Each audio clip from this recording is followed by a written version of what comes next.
అక్కలందరూ తయారైనరు. ఒక్కరొక్కరిని జుట్టు పట్టుకొని వంగబెట్టి గుద్దే పరిస్థితి వచ్చిందని రెచ్చగొట్టిన రాజకీయ నాయకులు తేలుగుట్టిన దొంగల్లాక మంచం కింద దాచుకుంటున్నారు. ఇవాళ వాళ్ళ బాధ ఏందో నాకు.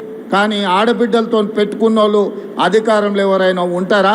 అందుకే రొట్టెలు చేసేటప్పుడు సలాకి ఎర్రగా కాల్చి ఎట్లయితే వాత పెట్టినరో, వాత పెడితే ఇవాళ మా అక్కలు పెట్టిన వాతలకు అధికారం దిగిపోయి కొంతమంది ఫామ్ హౌస్లో పండుకొని ఏడుస్తున్నారు.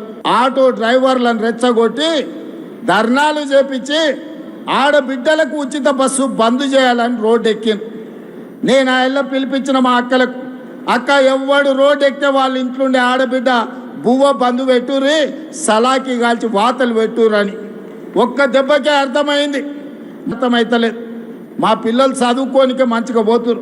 ఇంతకుముందు పక్కూరికి పోవాలంటే, ఆడపిల్లని చదివించుకోవాలంటే బస్సు కిరాయితో పాటు ఎక్కడ పంపాలనో కష్టం ఉండే. ఇవాళ ఆడపిల్లలు గ్రామీణ ప్రాంతాలలో పక్క ఊరికి ఆర్టీసీ బస్సులు వెళ్ళి ఇవాళ చదువుకుంటున్నారు. పాఠశాలల్లో ఆడపిల్లల డ్రాప్ అవుట్స్ తగ్గిపోయినాయి. ఈరోజు విద్యా శాతం పెరిగింది. ఆడపిల్లలు విద్యలో రాణిస్తారు. ఆడపిల్ల ఎప్పుడైతే చదువుకుంటుందో ఆ కుటుంబం బాగుపడుతుంది, ఆ కుటుంబం ఆర్థికంగా నిలబడుతుంది. అందుకే ఆడపిల్లల్ని చదువుకోవడానికి అవసరమైన సంపూర్ణమైన సహాయాన్ని ఈనాడు ఆడపిల్లలకు అందించినాం. ఇదే కాదు, గ్రామీణ ప్రాంతాలలో పాఠశాలలు ఉన్నాయి. గతంలో కాంట్రాక్టర్లకు ఇచ్చేటోళ్ళు చిన్న చిన్న పనులు ఉంటే మెయింటెనెన్స్ ఎవరికో ఇచ్చేది.